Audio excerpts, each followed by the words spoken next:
I want to ask this honorable minister, finance minister, and also the central government with due respect, क्या हमारे हर एक पैसे की, एक एक रुपए की कीमत नहीं है? ये हम हमारे मेहनत से पैसा कमाता हूँ, हर एक जन, हर एक, क्योंकि बैंक में जाता है तो उधर काला धन तो नहीं होता है ना, मेहनत की कमाई तो होती है। तो ये मेहनत की कमाई हम करते हैं, तो इसकी सिक्योरिटी क्या 1 लाख, अभी 5 लाख, कभी 10 lakh? Why can't it be for my every single rupee? The bank has to guarantee me that, and without that nobody will deposit anything. Why can't it be? और ये सवाल हमें आरबीआई को पूछना है, फाइनेंस मिनिस्टर को पूछना है, प्रधानमंत्री को पूछना है, केंद्र सरकार को पूछना है।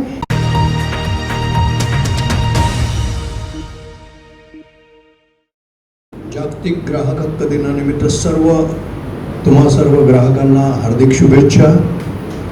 आज सगळे आपल्यासमोर न्यू इंडिया कोऑपरेटिव्ह बँकेचे ठेवीदार आपण सगळे आहात। आप सभी को हार्दिक शुभेच्छा, शुभकामना, धन्यवाद। सर्वप्रथम मला या सभेचं माझं विचार मांडायला सुरुवात करायच्या आधी मला सर्वप्रथम या संस्थेचे सर्वेसर्वा श्री अजयजी कौल यांना धन्यवाद द्यायचे, कारण त्यांनी आम्ही सांगता क्षणीच ते म्हणाले तुम्हाला सर्व व्यवस्था आम्ही करून देऊ, काही काळजी करू नका। त्यामुळे सर्वप्रथम त्यांना धन्यवाद। आणि त्याचबरोबर ही सर्व व्यवस्था अत्यंत चोखपणे केल्याबद्दल प्रशांतजी काशीत या संस्थेचे त्यांना मी मनपूर्वक आभारी आहे, मुंबई ग्राहक पंचायतीतर्फे आणि आपल्या सर्वांतर्फे, कारण त्यांनी ही सर्व आज आपल्याला सेवा उपलब्ध करून दिलेला आहे, हा सभागृह उपलब्ध करून दिलेला आहे आणि सगळी व्यवस्था त्यांनी केलेली आहे। त्याबद्दल मुंबई ग्राहक पंचायतीतर्फे आणि आपल्यातर्फे सर्वांतर्फे मी आपलं मनपूर्वक आभार मानतो। आता प्रश्न आहे,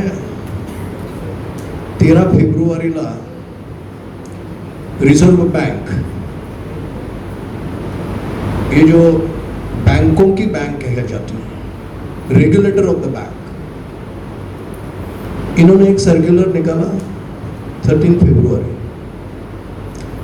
आज शाम से न्यू इंडिया कोऑपरेटिव बैंक से कोई भी डिपॉजिटर अपनी राशि विड्रॉ नहीं कर सकता। किस खुशी में? कुछ मालूम नहीं। Only thing it is mentioned that there are some irregularities, and under section 35A of the Banking Regulation Act, the restrictions are imposed, and these restrictions will continue up to 6 months, and nobody will be allowed to withdraw a single rupee। 13 फरवरी 2025।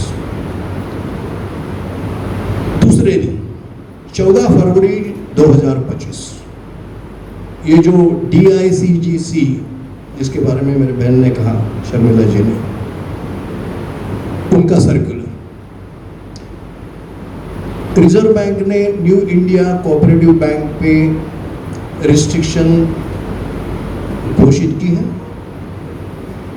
अभी इनके जो सब depositors हैं उनके लिए हम insurance schemes के मुताबिक, आप जो डिपॉजिटर्स हैं उनको हम 5 लाख देंगे, और कब तक देंगे वो टाइम शेड्यूल भी डाला कि आपकी बैंक जो है वो आपसे फॉर्म मंगवाएंगी, वो साइन करना, कंसेंट देना, 30 मार्च तक देने का है। और आपको जैसे जानते हैं कि न्यू इंडिया ने वैसा किया है, अभी जिसको मालूम नहीं बैंक पे जाके वो फॉर्म लेना, उसके ऊपर कंसेंट देना, सिग्नेचर करना, और फिर आपको जैसे कि शर्मिला जी ने बताया कैसे कैसे होके 5 लाख आपको 14 मई तक मिलना चाहिए। टाइम स्पैन भी दिया है। सो फार सो गुड, 5 लाख तो मिल गए, बच गए, लेकिन बाकी का क्या 5 लाख से कुछ होने वाला है? आज गवर्नमेंट और रिजर्व बैंक ये मीडिया में सब कहती है कि इससे 90 से 92% depositors we have taken care of. This is only the half truth. This is only the half truth. The naked truth is that although a small number of depositors have got a large number of deposits, जैसे कि आपका new India cooperative bank का figures बताता हूँ, उनकी total deposits की amount है to some 2600 crores, और उसमें से जो 90 या 97% डिपॉजिटर्स को 5 लाख के जरिए वो देने वाले हैं, ये है सब almost some 38% or so. So most of the amount is beyond 5 lakhs. उसका क्या? उसकी कुछ कीमत नहीं. ओवरनाइट एक सर्कुलर रिजर्व बैंक का आता है, 35A के अंडर हमने ये कार्रवाई की है और अभी पैसा गया. क्या इसका लीगल इम्प्लीकेशंस क्या है, ये हम अभी जानना आपको जरूरी है. मेरे मित्र प्रकाश जी कुलकर्णी ने बहुत कुछ अपेक्षाएं इधर व्यक्त की है. मेरे पास जादुई चिराग नहीं है. आपके पास जो शक्ति है उसी से हम काम करने वाले हैं. मेरे पास कुछ नहीं है, हम मार्गदर्शन करते हैं. Actually consumers if they really unite, I can tell you that nobody on the earth can stop anybody, because that is why the consumer is called king. Unfortunately, the problem is the consumer doesn't get united. हमको क्या पड़ी है, चलो हमारा हो गया, नहीं. लेकिन हम साथ में आएंगे, संगठित हो जाएंगे, तो कोई भी शक्ति दुनिया की हमें नहीं झुका सकती. और इसीलिए there is a very urgent need for all these depositors of New India consumers, new India cooperative bank to come together. अभी इसमें लीगल इम्प्लीकेशंस क्या है? 5 lakhs, why 5 lakhs and why not more than that? Bank में हम जब भी कुछ विश्वास से पैसे रखते हैं तो ये विश्वास हमें सिर्फ कोई भी उठेगा, कोई इरेगुलरिटी करेगा. कुछ आपने न्यूज़पेपर्स में पढ़ा होगा इस बैंक के बारे में. कोई मेहता करके जो मैनेजर था, उन्होंने कुछ 121 crores लेके भाग भी नहीं गया था, वो उसको पकड़ा गया. But 121 crores is not a big amount. और उसके लिए आप बैंक बंद करते हैं? Is there somebody to ask and is there somebody to answer? इधर जो कुछ हमारे जर्नलिस्ट फ्रेंड्स हैं, मीडिया है, पत्रकार हैं, उनके जरिए मैं एक सवाल रिजर्व बैंक को पूछना चाहता हूं. Are you not accountable? Are you not required to take the depositors of new India cooperative bank into confidence and exactly tell what has gone wrong where and what were you doing for last 2 years? क्योंकि newspapers में ही हमने पढ़ा है कि यही bank के कुछ एम्प्लॉयज ने कुछ जो इरेगुलरिटीज हो रही थी बैंक में, वो रिजर्व बैंक के ध्यान में लाया था 2 बरस पहले. तो आप क्या कर रहे थे? Does the Reserve Bank not owe an explanation to the depositors of the New India Cooperative Bank is my first question. They must explain. You are a regulator. You are supposed to regulate the banks and not just एक फतवा निकाल के bank बंद कर दी, ये नहीं चलेगा. People have to ask this question now. Don't keep quiet. We have to raise our voice. उन्होंने बता दिया, सर्कुलर आ गया, चलो हम लाइन लगाएंगे, में 5 लाख मिलेंगे. 4 दिन बाद बोलते हैं चलो मेहरबानी करते हैं, अभी 25,000 भी आपको मिलेंगे. क्या मेहरबानी कर रहे हैं? किस जमाने में हम जाए? अभी देखो 35A में उसने बोला अभी तक का ये पोजीशन क्या है. बहुत लोगों को जानकारी नहीं है 35 ये क्या है, अभी 6 महीना बैंक बंद है, उसके बाद में क्या होने वाला है। Reserve bank is not coming out with any statement. Depositors को कुछ विश्वास भी नहीं दे रही है। जो रिजर्व बैंक का काम है कि बैंक में विश्वास पैदा करना, इसके लिए आपको जिम्मेदारी दी है कानून से, बैंकिंग रेगुलेशन एक्ट से। आप क्या कर रहे हैं? कुछ विश्वास दिलाया कि भैया लोग डरना मत, हम कुछ कर रहे हैं। ये बैंक सेव करने के लिए क्या रिजर्व बैंक की जिम्मेदारी नहीं है? Does anybody know? Let media also know. इधर आज कोई भी ऐसा आदमी है कि इसको मालूम है कि reserve bank what steps it is taking to revive this bank? देखो, एक सीधी चीज है, when the ship is sinking, everybody has to make efforts to first save the sinking ship. This is the statutory obligation of the Reserve Bank. ये reserve bank की कानूनन जिम्मेदारी है। क्या आप किसी ने पढ़ा है आज तक? अभी 1 महीना हो गया, 13 फरवरी से आज 15 मार्च, रिजर्व बैंक क्या कर रही है? एक कुछ चंद लोगों का नाम घोषित किया, अभी ये लोग संभालेंगे। अरे भाई, क्या संभालेंगे? Are there any efforts on part of the reserve bank to take the depositors into confidence? पैसे हमारे हैं भैया, आप हमारे पैसे से खिलवाड़ नहीं कर सकते। We have to ask reserve bank this question. You cannot play with our money, and it's not only a question of playing with the money, it is a question of paying with the life of the people. Mind you, there are depositors who are in tears today. जो 5 लाख के ऊपर जिनकी पूंजी है, okay, राशि जो है, क्या वो बड़े अमीर धनी तो ऐसे नहीं है। I know the cases where the teachers from the middle income group have just retired. उनका प्रोविडेंट फंड मिला है, उनका ग्रेचुइटी मिला है, चलो न्यू इंडिया में डाल दिया क्योंकि हमारा अकाउंट इधर है, फिक्स पे लगा दिया, क्योंकि हम तो शेयर में की जाते नहीं, हमको म्यूचुअल फंड की कुछ मालूम नहीं, लगा दिया फिक्स डिपॉजिट में। ऐसे हाउसिंग सोसाइटीज आज ये सब वर्सोवा एरिया में है, उनके सिंकिंग फंड्स है, रिपेयर्स फंड है, amounts are more than 1 crore and odd. क्या करें ये लोग? अभी रिपेयर्स करनी है, पैसा कहाँ से? ताला लगा दिया। Is there any sense of responsibility on the part of Reserve Bank that what are the impact it is going to make on the depositors?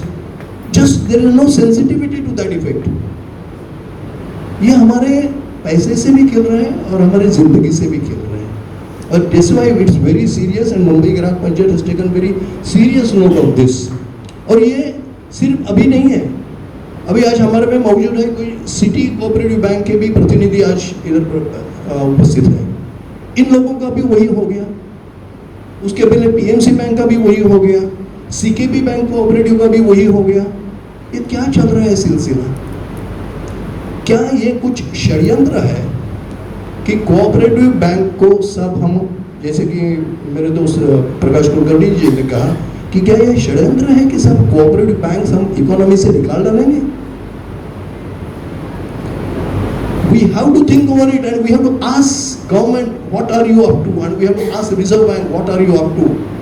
देखो, मैं आपको एक मिसाल के तौर पे बात देता हूँ। इधर तो जो मामला हुआ न्यू इंडिया का, आप पेपर में पढ़ते हैं, हर रोज पढ़ते हैं, 121 करोड़ 121 करोड़ 121 करोड़। क्या बड़ी बात है? इतनी बड़ी बात नहीं है। और बाद में बोलते हैं नहीं 2 बरस इन्होंने लॉस किया। अरे भाई, लॉस तो क्या, profit and loss is a part of the game. उसके लिए बैंक बंद करना ये रास्ता नहीं हो सकता है। अभी मैं बात बताने वाला था, आपने नीरव मोदी का नाम सुना होगा। नीरव मोदी ने पंजाब नेशनल बैंक को चूना लगाया कम से कम 2000 करोड़ का। क्या पंजाब नेशनल बैंक बंद हो गई? कहां थे हमारे रिजर्व बैंक के रेगुलेटर्स? क्या हो गया? पंजाब नेशनल बैंक बंद नहीं हुई। क्यों? क्योंकि वो कोऑपरेटिव बैंक नहीं थी। क्या यही हो सकता है? नहीं तो नीरव मोदी जाता है, पंजाब नेशनल बैंक को चूना लगाता है, उसका क्या होता है कुछ मालूम नहीं पड़ता है, लेकिन Punjab national bank is going on well. तो इसमें 121 करोड़ का चूना किसी मेहता ने लगाया, ठीक है, उसके ऊपर एक्शन हो रही है, ठीक है, रिकवर भी करो, लेकिन बैंक बंद करने की जरूरत क्या थी, ये सवाल आज मैं पूछना चाहता हूँ रिजर्व बैंक से। And Reserve Bank has to not only answer, they have to answer satisfactorily. कुछ जुमला नहीं चलेगा। Come out, take the depositors into confidence, because it is we, the depositors, who run the bank. Remember, bank किसके पैसे में चलती है भैया? तुम्हारे और हमारे पैसे पे बैंक चलती है। और उसमें भी मजा क्या है मालूम है? आप कभी सोचा है ये डिपॉजिटर्स और जो हम ये सब अनऑर्गेनाइज है, इसीलिए सब रहता है। आप देखो, आप बैंक के पास जाते हैं, कोई बोलता है मुझे व्हीकल लेना है, लोन चाहिए, दूसरा कोई बोलता है मेरे बच्चे के एजुकेशन के लिए लोन चाहिए, और कोई बोलता है हमको घर लेना है, घर के लिए लोन चाहिए। अब ये भले न्यू इंडिया बैंक हो या और कोई बैंक हो, नेशनलाइज बैंक हो, प्राइवेट बैंक हो, वो क्या बोलेंगे? हाँ जरूर हम लोन देंगे, आइए आइए, लेकिन हमको 2 गारंटर लाओ, कोलैटरल लाओ, हाइपोथिकेट करो, ये मॉर्गेज करो, ठीक है सर, और हम सब करते हैं ना, क्योंकि क्यों हमें लोन चाहिए। अभी ये समझ में ले लो, आपको बैंकिंग का ये सब मसला जो है, कारोबार कैसा चलता है, बैंक लोन देती है, कहाँ से ये पैसा आता है? ये पैसा तुम्हारा और हमारा है, डिपॉजिटर का।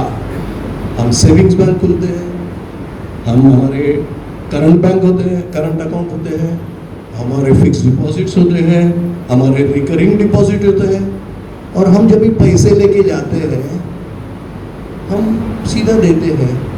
क्या कोई भी हमारा माई का लाल एक डिपॉजिटर कभी पूछता है बैंक को, what is the security that you are giving? और वही पैसा दूसरे दिन लेके आप लोन करके देते हैं तो बोलते हैं 2 guarantor, indemnity, collateral, hypothecation, mortgage. अरे भैया हमारा ही पैसा है तो हमको क्या सिक्योरिटी दे रही है? समझ में आया कुछ बात? अरे जो म्हणजे आम्ही पैसे देतो ते चिंचुके आणि तुम्ही तेच पैसे घेऊन दिले की त्याचं सोनं होतं लोन देताना। हा व्यवहार कसा चालेल समजून घ्या, आप बाद में आएंगे।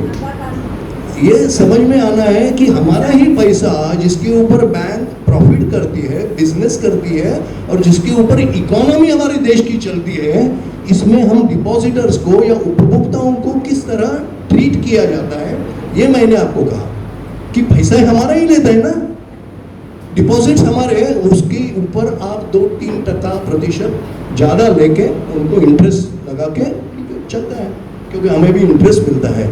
लेकिन उनके लिए आप सिक्योरिटी मांगते हैं, गारंटी मांगते हैं, 2 गारंटर मांगते हैं, लेकिन भैया हम आपको पैसे देते हैं, वही पैसे तो हमको क्या सिक्योरिटी है?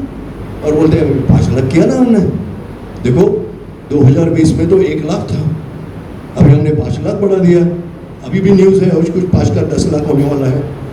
अरे भाई क्या मेहरबानी कर रहे हैं आप? I want to ask this honourable minister, finance minister, and also the central government with due respect,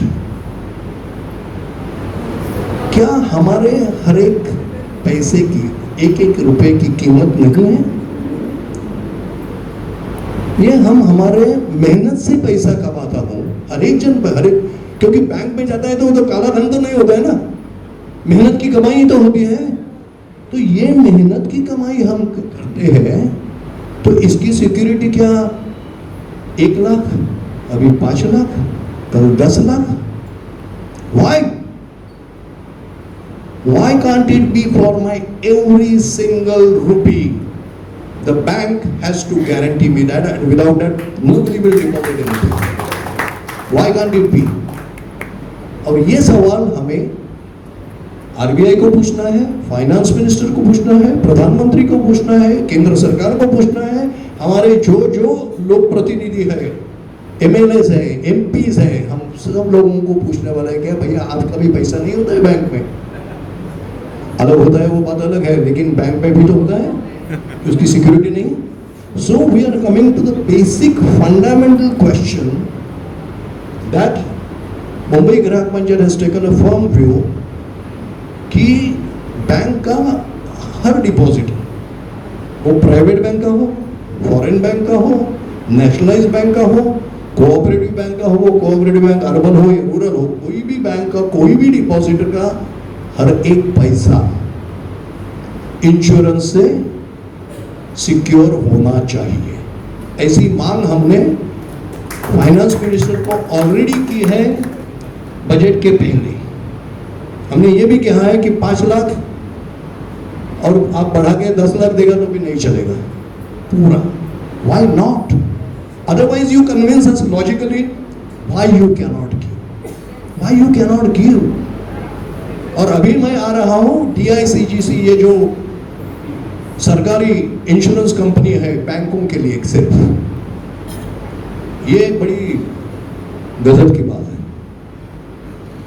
आपको जो 5 लाख देने वाले हैं ये DICGC यानी deposit insurance and credit guarantee corporation जो गवर्नमेंट ने निर्माण किया है DICGC एक्ट के जरिए, ये एक इंश्योरेंस कंपनी है कि सिर्फ बैंकों के लिए।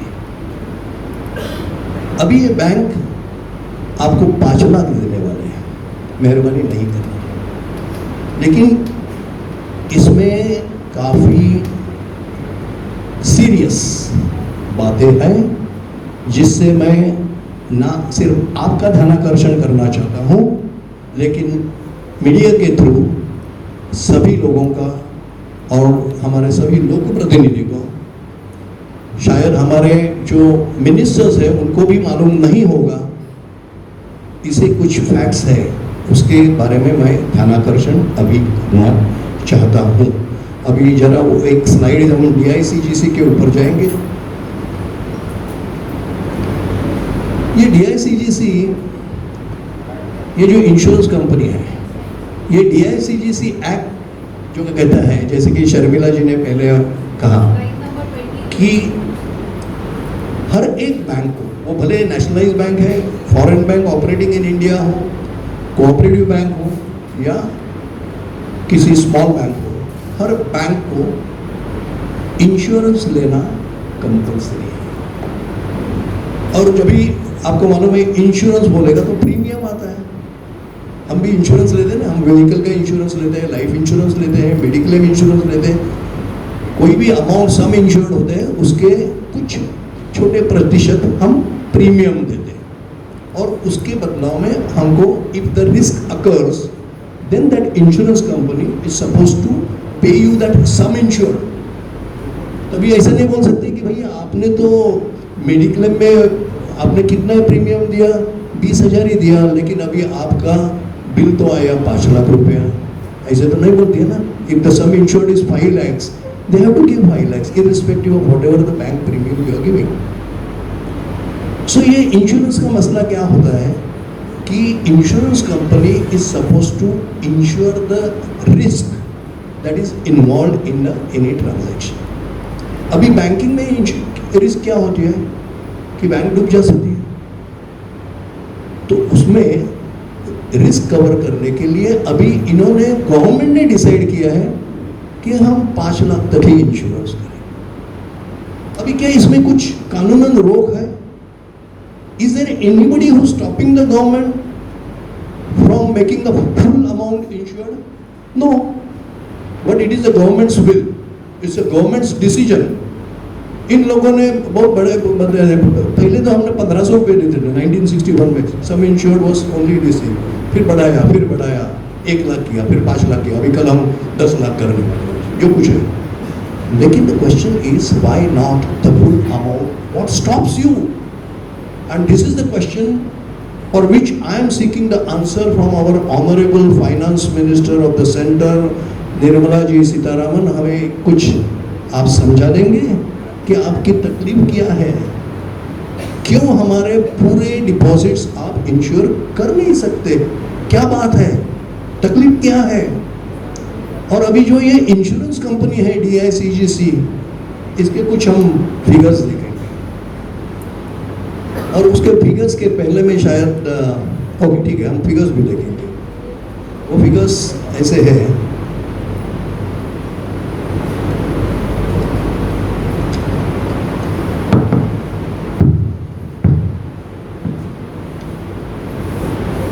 ट्वेंटी 23-24 फाइनेंस ईयर, ये सिर्फ एक फाइनेंशियल ईयर में ये DICGC बैंक ने बाय वे ऑफ प्रीमियम कितना अमाउंट इकट्ठा किया। पहली फिगर है, आप शायद देख रहे, बड़ा कर सकते हैं आप? Can you magnify? Is it possible to magnify? Otherwise I will tell. ये फिगर है 23,879 crores. Premium collected in only 1 year from all the banks in India by the DICGC is 23,879 crores.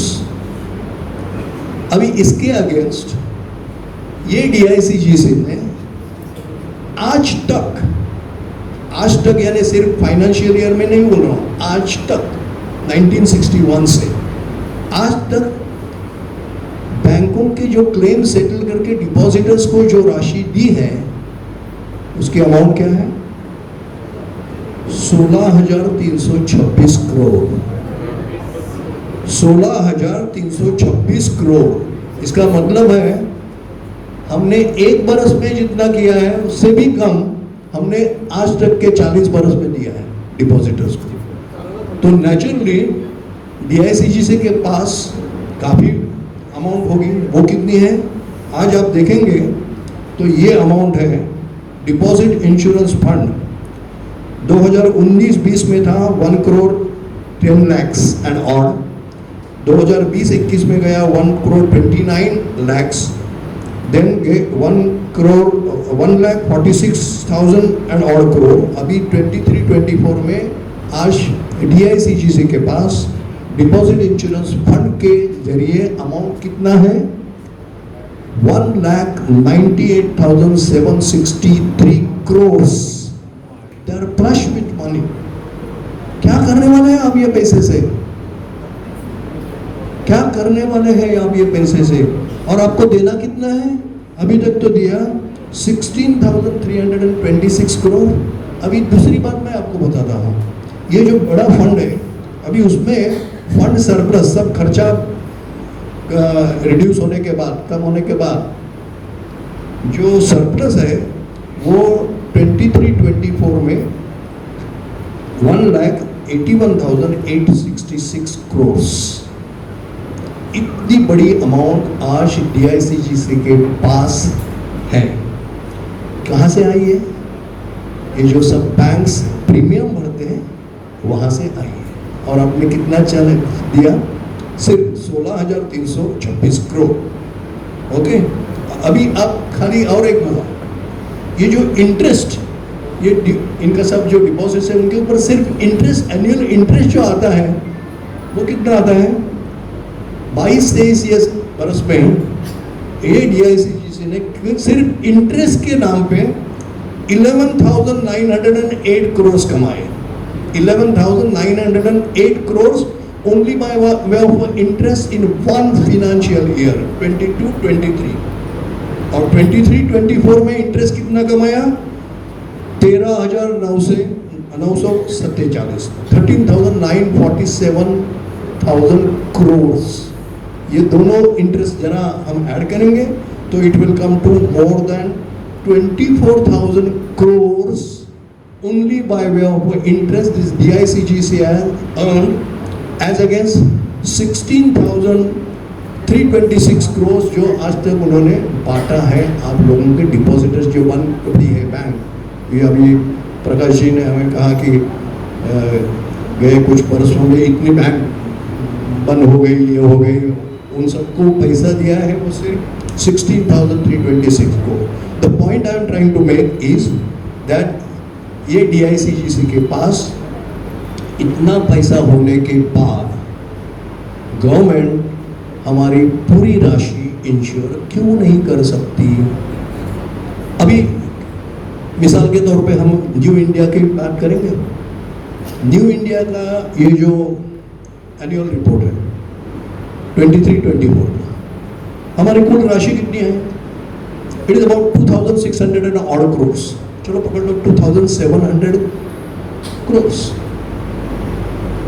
ये suppose if it is a full amount to be insured, क्या ये मुमकिन नहीं है DICGC को हमको देने का? इजीली।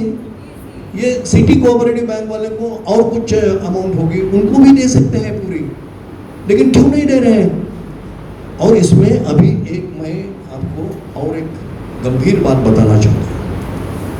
इसको आप बदमाशी बोले, फ्रॉड बोले या क्या बोले मुझे मालूम नहीं, I leave it to you, but the fact that I am going to tell you is a hard fact, incontrovertible fact, nobody can dispute it because that is mentioned in the law। Law क्या कहते हैं कि ये जो insurance bank करती है, premium देना पड़ता है। अभी हमको बोलते हैं ना, अभी 1 लाख था, अभी हम 5 लाख किया, तो हर डिपॉजिटर सोचता होगा कि ये नहीं क्या है, ये बैंक की हमारी सम insured is only 5 lakhs। You will be shocked that DICGC is collecting the premium on the entire deposit amount, total deposit amount with every bank। ये कौन सा इंश्योरेंस का धंधा हुआ भाई कि पूरा अमाउंट पे इंश्योर करते हैं और सम इंश्योर्ड, यानी इसका मतलब sum insured is total amount. In case of new India bank it has to be 2647 crores। तो क्यों नहीं हमें 2647 crores मिलना चाहिए? प्रीमियम तो दिया है, प्रीमियम 5 लाख के लिए नहीं दिया, ये बदमाशी नहीं है? And this is what is being done by the government insurance company is very serious. Nobody knows about this, but let anybody controvert me and prove me wrong, I will stop working from tomorrow. I am working in the consumer movement voluntarily for last 40 years without a fear of contradiction of any and every statement I have made। I am making this statement with utmost responsibility। What moral right DICGC has to collect premium on the total deposits of the bank and pay only for the 5 lakhs? क्या private कल insurance company ने ऐसा धंधा चालू किया, government मानेंगे? इसलिए मैं कहा कि इसे बदमाशी कहे या फ्रॉड कहे या क्या कहे, क्योंकि सरकार करती है इसलिए हम माफ करें? क्या बात है कि इसके ऊपर हम कोई आवाज नहीं उठाएंगे? हम चुप बैठेंगे? 5 लाख लेके कल शायद 10 लाख देंगे, 10 लाख लेके चुप बैठेंगे? क्यों बैठेंगे? हमारी जो बैंक है, आपको मैं बताता हूँ, प्रीमियम का रेट भी बताता हूँ। हर 100 रुपए के डिपॉजिट के ऊपर अपनी बैंक, कोई भी बैंक हो, 12 पैसा प्रीमियम देती है। लेकिन ये काफ़ी बड़ी बात होती है, जैसे कि मैंने कहा कि इतनी राशि इन्होंने जमा की है आज तक, तो क्यों हमें तकलीफ दे रहे हैं भैया? ये सब डिपॉजिटर्स, ये सब मिडिल क्लास है, लो इनकम ग्रुप है, और भले धनिक भी हो, अमीर भी हो, लेकिन हर एक पैसा तो पैसा ही है ना। आप जब भी लोन देते हैं तभी सब ये सिक्योरिटी लेते हैं, हमारे लिए सिक्योरिटी क्यों नहीं? ये हमारा सवाल है। तो अभी ये सब करने के बाद सवाल आता है, आप पूछेंगे भाई ये सब भाषण तो अच्छा किया लेकिन हमारा पैसे का क्या? 5 लाख। इसमें रोल ऑफ रिजर्व बैंक हमने पूछा, ये क्या करने वाले हैं?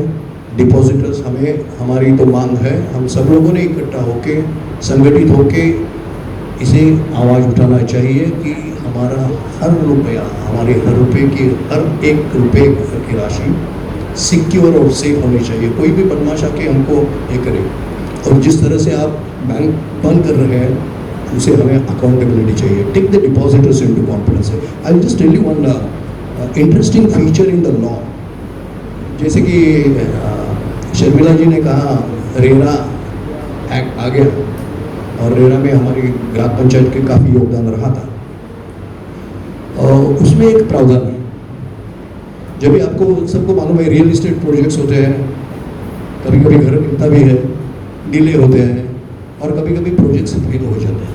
जैसे बैंक फेल हो जाती है, रियल इस्टेट प्रोजेक्ट्स भी फेल हो जाते हैं और उसमें अपने काफ़ी राशि उधर लगी हुई होती है। लेकिन ये कानून में एक अच्छा प्रावधान है कि इफ द प्रोजेक्ट फेल्स और जो रेरा का रजिस्ट्रेशन है वो रिवोक करना है क्योंकि बिल्डर ने कुछ बदमाशी की और अभी आपको डुबा दिया, तो ये कानून क्या कहते हैं कि द रेगुलेटर, सुनो इधर भी रेगुलेटर है, MahaRERA is the regulator for real estate. कानून कहता है, रेरा कहता है कि इसमें पहला अपॉर्चुनिटी ये प्रोजेक्ट रिवाइव करने के लिए होम बायर्स को देना चाहिए। अभी यही प्रावधान हम क्यों नहीं मांगे इधर बैंकिंग रेगुलेशन एक्ट में कि जब भी कोई बैंक खतरे में आती है तो why don't you take the bank depositors into confidence and say that can you run it. और यही सवाल मैं आपको आज यही पूछने वाला हूँ। ये सवाल भी है, ये सॉल्यूशन भी हो सकता है, क्योंकि आज जो कानून है वो 5 लाख का है। 5 लाख के ऊपर 10 लाख शायद हो सकते हैं, लेकिन इसमें DICGC की और एक चाल मैं कहना चाहता हूँ। ये तो कुछ नहीं, अभी और एक बात, बहुत काफ़ी गंभीर मामला है। आप पूछेंगे कि भाई अभी 5 लाख देने के बाद अभी सपोज हमारी बैंक डूब गई तो क्या होने वाला है?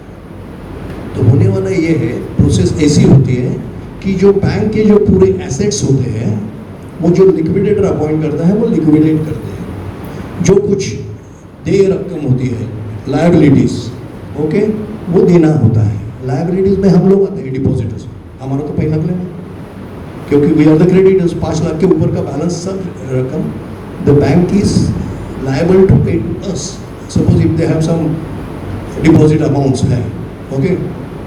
और उसके ऊपर जो बैंक के कर्मचारी जो होते हैं उनको भी कुछ देना पड़ता है कॉम्पेंसेशन, क्योंकि उनकी जॉब तो गई तो वो देने पड़ते हैं। लेकिन now you are in for another shock, carefully listen to it, गंभीरता से सुनो। ये जो DICGC कानून है, DICGC एक्ट 1961 सेक्शन 22, ये क्या कहते हैं कि अभी जो हम न्यू इंडिया कोऑपरेटिव बैंक के डिपॉजिटर्स को 5 लाख करके 14 मई तक देने वाले हैं। Suppose if that amount comes to about 400 crores for example, ये सेक्शन 22 बोलते हैं, कहते हैं कि when the bank will be liquidated, the assets will be liquidated, जो कुछ पैसा आएगा, जो कुछ बाकी राशि है जो हमारी और आपकी है, उसमें से पहला क्लेम हमारा। Have you ever heard that any insurance company, after having paid the money to the beneficiaries in the insurance policy, is demanding the repayment of that? ये पैसा इतना होना इसी वजह से हुआ है सब। एक हाथ से देते हैं और दूसरे हाथ से लेते भी हैं, और ये कोई पर्सनल खुशी या किसी का काम नहीं है, ये कानूनन काम है। सेक्शन 22 ऑफ DICGC एक्ट कानून, ये हमारे सब लोग प्रतिनिधि उधर जाते हैं, हाथ ऊपर करते हैं, कानून पास हो गया। क्या है ये? Is anybody in his senses? What are you talking about? It is shocking the conscience. एक हाथ से पैसे देते हैं, एक हाथ से प्रीमियम लेते हैं और दूसरे हाथ से थोड़ा अमाउंट डिस्ट्रीब्यूट करते हैं, वो भी पूरा राशि पे नहीं। देखो मामला कितना गंभीर है। पूरा राशि का प्रीमियम कलेक्ट करते हैं, फिर भी वो पूरा राशि का इंश्योरेंस हमने नहीं देते, 5 लाख का सीलिंग लगाते हैं, और वो भी देने के बाद बोलते हैं वो पैसा हमको दो, और हमको दो नहीं, लेकिन हमको प्राधान्य से देना होगा। अभी इसके लिए आपको मैं ये DICGC के जो रथी महारथी जो गुण है उनका सर्कुलर है वही पढ़ना चाहता हूँ। 30 जनवरी 2025 DICGC ने all liquidators of the bank को एक फरमान निकाला है, एक सर्कुलर इशू किया है। क्या लिखा है उसमें? पेमेंट टू क्रेडिटर्स, लिक्विडेटर्स को लिखा है which will be applicable to the liquidator of New India Bank also tomorrow if the bank goes into liquidation. क्या लिखा है? The liquidators of the bank should not pay to any creditor including the depositors. ये मेरा शब्द नहीं, इधर का मैं पढ़ता हूँ। The liquidators of the bank should not pay to any creditor including the depositors until the repayment to the corporation is fully completed as per section 21 of the DICGC Act. जैसे कि मैं कहा section 21, not section 22 if I had mentioned it, section 21. Section 21 कहता है कि जो DICGC रकम आपको अदा करने वाली है अंडर इंश्योरेंस 5 लाख रुपीस, वो सब टोटल मिलके यही बैंक की प्रॉपर्टी सेल करके या डिपॉजिट के रूप में पहले इनको देना, पहले। इसका मतलब देखो कि the organisation which is so rich with the funds which I have proved it, वो बोलते हैं कि ये न्यू इंडिया बैंक के सब कर्मचारी, उनको पैसा भले न मिले ना मिले, we don't care for it. ये जो हम डिपॉजिटर्स हैं, उनके प्रोविडेंट फंड के हैं, सोसाइटी के पैसे, we don't care for it, पहले हमारा पैसा लाओ। ये क्या बात है? And are we going to tolerate this? This is the thing which is being tolerated by all these bank depositors also, sir. You are the journalist, senior journalist, and even the media has not highlighted this thing. I don't know how, but this is a very serious issue. Nobody knows about it, and what I am saying, I have every word in this. ये भी circular आगे क्या कहती है देखो। The Honorable Supreme Court of India in the case of DICGC versus Raghupati Raghav and others, AIR so and all, has recognized the priority of corporation to receive the repayment from the liquidators under section 21 of DICGC Act.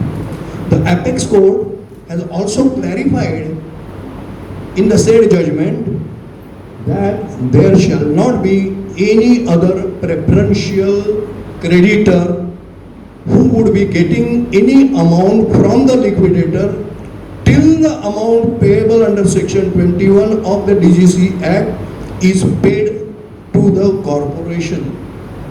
समझ में आई बात?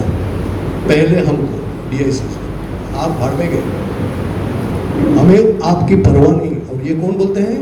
हमारा कानून बोलता है, और हमारी government की इंश्योरेंस कंपनी बोलती है, हमारा फाइनेंस मिनिस्ट्री बोलती है कि कोई भी बैंक, ये न्यू इंडिया बैंक हो, सिटी कोऑपरेटिव बैंक हो, PMC बैंक हो, कोई भी बैंक हो, आपके एम्प्लॉइज, उनका बेनिफिट्स, टर्मिनेशन बेनिफिट्स, हमें परवाह नहीं, पहले पैसा हमारा। और आगे बढ़ते हैं। Therefore, the official liquidator of the bank concerned shall not make any payment to any other creditors of the bank, including the depositors, with the claims above the insured sum, that is rupees 5 lakhs, in the same right and in the same capacity, until the insured sums paid by the corporation to the depositors have not been paid in full. जब तक आप हमको ये पूरा पैसा जो हम 14 मई को देने वाले हैं, वो आप आपकी संपत्ति, प्रॉपर्टी जो कुछ है, डिपॉजिट से, वो सब करके जब तक हमको नहीं देने वाले हैं, तब आगे नहीं बढ़ेंगे आप। पहले हम क्या? Is this a welfare state in which we are living? I want to ask this Honorable Prime Minister also. I want to understand this. What is the meaning of welfare state? No, this is a misleading statement, and I am going to challenge that. I have read that judgment. DICGC is misinterpreting the Supreme Court judgment. Supreme Court has said this, but the context was different. आपको मालूम है कानून में एक term होती है, unless the context otherwise requires. Context बहुत महत्वपूर्ण होता है। किसी संदर्भ में मैं बात कर रहा हूँ, किसी संदर्भ में मैं डिसीजन दे रहा हूँ, वो केस मैंने पढ़ा, दैट केस वॉज तमिलनाडु का कुछ केस था, और उसमें ऐसे ही कोई डिपॉजिटर्स गए और हाईकोर्ट ने, not knowing that there is a provision of section 21 under the DICGC Act, it was not brought to the notice of the High Court. DICGC was not even made a party, and so it gave some directions कि भाई they should pay some money. So DICGC went into special appeal in Supreme Court, pointing out that this section 21 was not brought to the notice of the High Court. So Supreme Court said yes, that's right. इसमें फर्क ये है कि that was not the case where the virus of section 21 was changed. समझ लो, virus यानी constitutional validity. ये कानूनन जो प्रोविजन है सेक्शन 21 की, whether it is arbitrary, whether it is discriminatory, whether it is unfair, whether it is unjust, has not been tested by the Supreme Court, but DICGC is very conveniently misinterpreting this judgment, and it's a very serious thing. आगे जाके क्या बोलती है DICGC यही circular में, also the payments to the ex-employees and pay other payment other than that mentioned in the license cancellation order by Reserve Bank of India may be only after the repayment to the DICGC.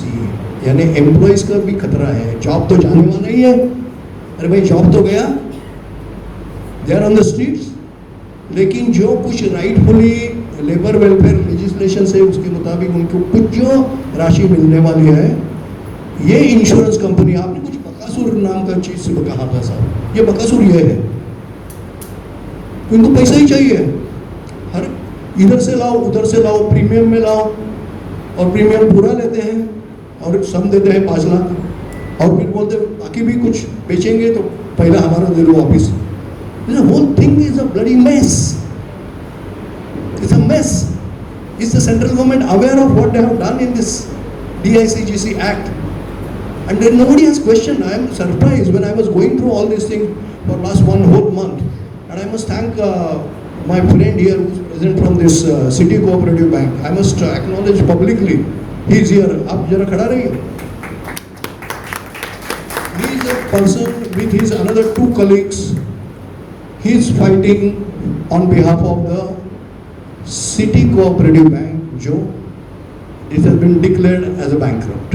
इनके करीबन 2,500 depositors को लेके ये लड़ रहे हैं। ये भी मुंबई ग्राम पंचायत के पास आ गए कि हमें रास्ता बताओ, कुछ सॉल्यूशन बताओ। एंड इन्होंने इतना ये सब पढ़ाई करके मुझे बताया। I am thankful to him, I acknowledge it publicly. He pointed out to me, I was also not aware, but उसके बाद मैंने सब पूरा ये किया, पूरे सुप्रीम कोर्ट के जजमेंट्स पढ़े, ये सब किया है, और ये बड़ा धोखा देने वाली बात है।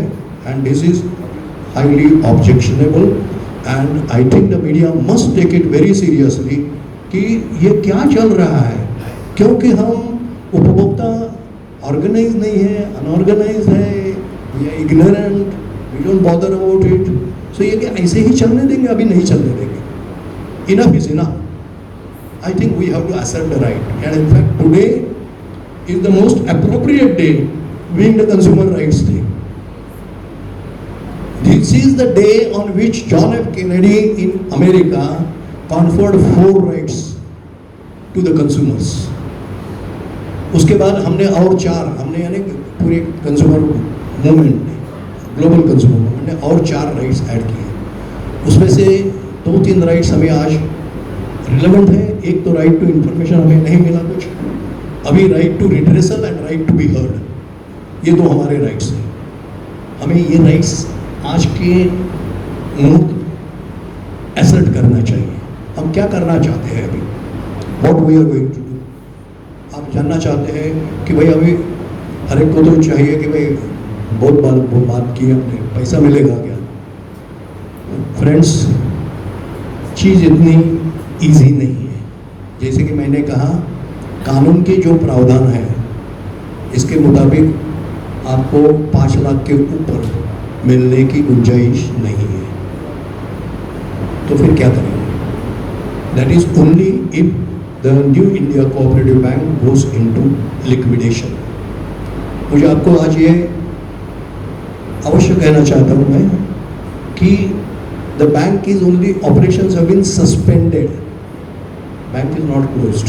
जैसे कि आपको मालूम है बैंक चालू है, आप जा सकते हैं, लेकिन पैसे विड्रॉ कर सकते हैं तो खाली 25,000, ज़्यादा नहीं, और फॉर्म भरने का 5 लाख दे दो करके वो भी मिलेंगे। लेकिन ये बैंक अभी तक डूबी नहीं है, नैया डूबी नहीं है, हमें नैया को पार करना है। लेकिन इज इट पॉसिबल?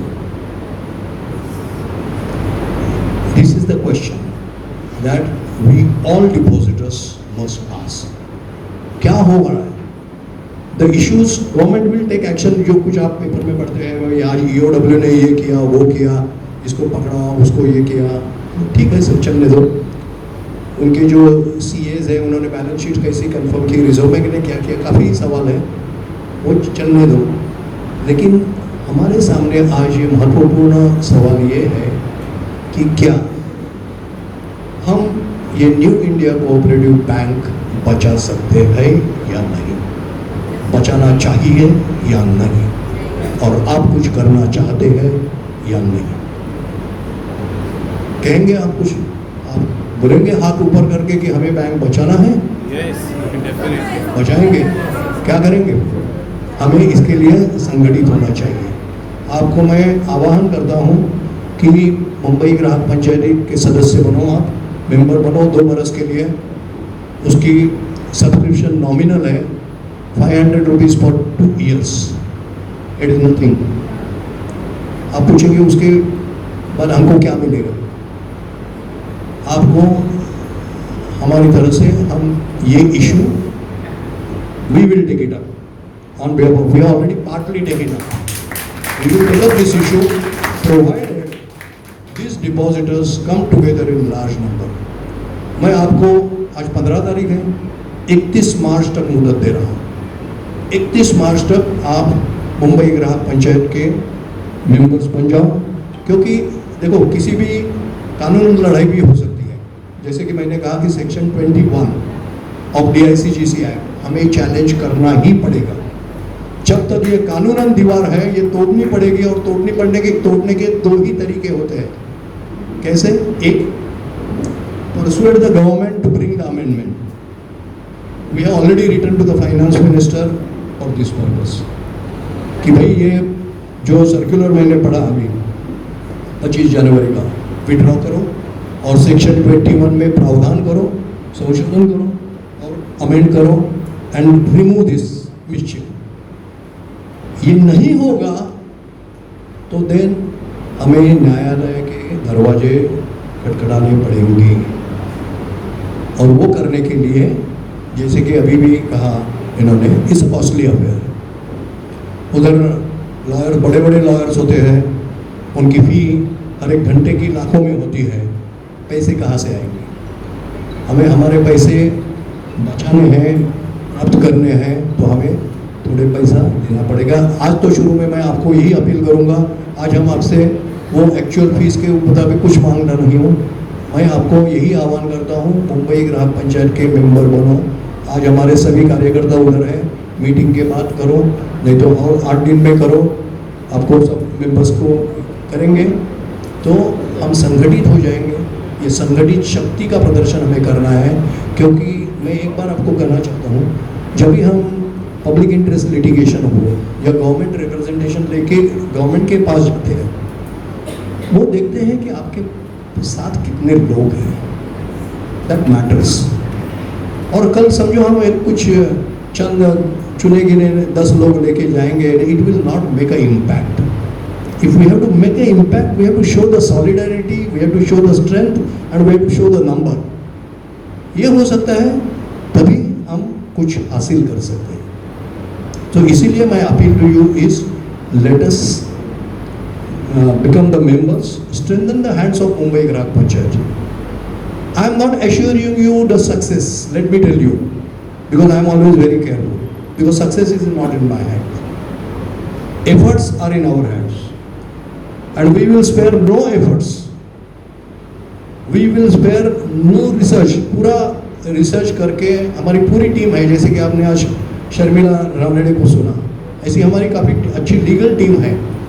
हम मेहनत करते हैं, रिसर्च करते हैं और उसके जरिए हम आगे जाते हैं, गवर्नमेंट के पास जाते हैं और न्यायालय में भी जाते हैं, कोर्ट में भी जाते हैं, तभी हमें कुछ हासिल सक्सेस हो सकता है। तो ये एक लाइन ऑफ एक्शन हम सोच रहे हैं। नंबर 1 कि MGP का यानी मुंबई ग्राम पंचायत का आप सदस्य बनो, हमारे हैंड स्ट्रेंथन करो and we will take up the issue for. Second thing, हमें ये बैंक बचानी है तो उसमें तरीके भी हो सकते हैं। आज देखो, आज यहाँ जहाँ हम मौजूद हैं, ये जो स्कूल की इंस्टीट्यूशन है, प्रशांत जी आप सुन रहे हैं? सुनो, ये जो स्कूल की इंस्टीट्यूट है, उनके जो सर्वा अजय कौल जी, ये पूरी इंस्टीट्यूट चला रहे हैं। Can you not run the bank? Can you not run the bank? He can, we all can run the bank. क्या हम रिजर्व बैंक को ये प्रस्ताव दे सकते हैं कि भाई चलो हम सब लोग साथ आए हैं, हमारे में से भी कोई एक्सपर्ट हो सकते हैं? आज देखो ना, ये जो मैं आपको बोलता हूँ, न्यू इंडिया कोऑपरेटिव बैंक के डायरेक्टर्स के नाम ले लो, डायरेक्टर्स, ये आसमान से नहीं आए, ऐसा कोई एक्स्ट्रा ऑर्डिनरी पीपल नहीं है।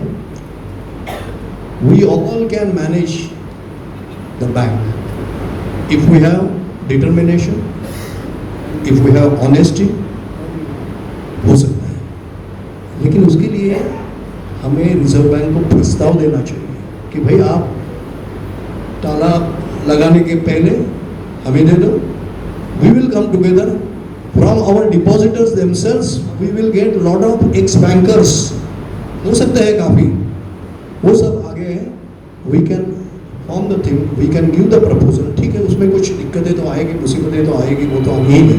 It's not a easy thing, it's not like going in a shop and buying a cake, it's not, okay, it's a difficult thing, it's a challenge, but if we have a determination and if we have a will, I think we can do it, and we can do it honestly and we can do it transparently। और एक हम ऐसा मिसाल लोगों को दे सकेंगे कि भाई yes, here is a role model, कि जब भी बैंक डूबने वाली थी, it is sinking ship, the depositors came forward, they united together and they fought the battle and they saved the bank। ये हमें हिस्ट्री तैयार होना चाहिए, ये हमें रोल मॉडल करना चाहिए। लेकिन ये रोल मॉडल सिर्फ शिरीष देशपांडे या शर्मिला रानडे या मुंबई ग्राम पंचायत नहीं कर सकती है आपके सपोर्ट के बिना। तो आप सबका सपोर्ट चाहिए, खाली शुभकामना नहीं चाहिए, सपोर्ट चाहिए, फाइनेंशियल सपोर्ट भी लगेगा। आगे शायद और हमें लंबा रास्ता है, सुप्रीम कोर्ट में जाना पड़ेगा या हाई कोर्ट में जाना पड़ेगा, उसके लिए तो चंदा ही जमा करना पड़ेगा। जैसे अभी आपने कहा PMC बैंक के बारे में चंदा इकट्ठा करना पड़ा, लेकिन आज शुरू में मैं बोल रहा हूँ कि इतना ही मेंबर्स आप बन जाइए, लीगल एक्शन हमें करना ही है। एक बारे में कि वो जो section 21 of DICGC act is culprit, पूरी DICGC itself is a culprit, और ये सेक्शन भी बहुत बड़ा बदमाश सेक्शन है। ये जो प्रावधान है सेक्शन 21, जो कहते हैं कि भाई इंश्योरेंस देने के बाद भी हम वो वापस लेंगे, ये कैसे प्रोविजन हो सकती है लॉ में? Have you heard any insurance company, private और गवर्नमेंट, सेइंग दैट एक हाथ से मैं दे दूंगा और दूसरे हाथ से मैं ले लूंगा भी? In the whole world this thing is unknown. I tried to research from all other things, I could not get anything. It is for the government now to show me कि भाई देशपांडे भाई आप क्या बात कर रहे हैं, दुनिया में तो ऐसा ही चलता है, बताओ ना, हम जानना चाहते हैं अभी ऐसा होता है दुनिया में। और वो भी बदमाशी इतनी कि पूरा डिपॉजिट का प्रीमियम आप लेते हैं और सम इंश्योर तो देना पड़ता है, पूरा इसको देना चाहिए, वो भी नहीं देते हैं, ये क्या है? सो उसके लिए चैलेंज भी हमें करना चाहिए, लेकिन चैलेंज करने के पहले we always believe in giving a choice to the government कि भाई सुधारो, कुछ संशोधन कानून में आवश्यक है वो कर दिए, टल जाएगा। दूसरी बैंक बची बात की बैंक की, बैंक के बारे में I will appeal to some good people including Ajay Kaul ji, if we can come together, take a representation to the Reserve Bank of India and give a proposal, understand the things, we can discuss, it's not so easy, We'll try to understand what the difficulties are, and we will explore the possibilities if this bank can be revived.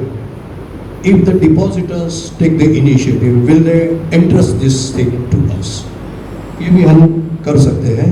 तो ये है, मैं कहूँगा कि plan of action. आप जानना चाहते थे कैसे करेंगे. हमको एक तो है कि हमें ये बैंक बचानी है, डूबने से बचानी है. 6 महीने का टाइम है, उसमें से 1 महीना हो गया है. 13 फरवरी, आज 15 मार्च, 1 महीना ओवर. 5 महीने बचे हैं. 5 महीने में we have to take action, negotiations, discussions, understanding the whole complexities, liabilities. और एक हमारी टीम होनी चाहिए, जो मैं अभी आज अजय कौर जी मुंबई में नहीं है, उस कारणवश मुझे बाहर जाना पड़ा है. तो वो आने के बाद हम कुछ डिस्कशंस करेंगे. Will be in touch with you. आपके सभी कॉन्टैक्ट नंबर्स इधर हैं. और फिर we will get back to you with another meeting possibly, कि हम क्या प्लान ऑफ एक्शन कॉन्क्रीट लेके हैं. लेकिन वो उसके पहले 31 मार्च तक आपको MGP के ग्राम पंचायत के मेंबर होना आवश्यक है, ताकि हम आगे बढ़ सके हैं. I think I have talked enough and I don't know Prashant ji, अभी आपको कुछ 5-10 मिनट कुछ सवाल जवाब को देना है, otherwise we can close. I thank you all very much for the patient hearing. सभी लोगों को मैं आपको धन्यवाद देना चाहता हूँ. आपने, यस सर.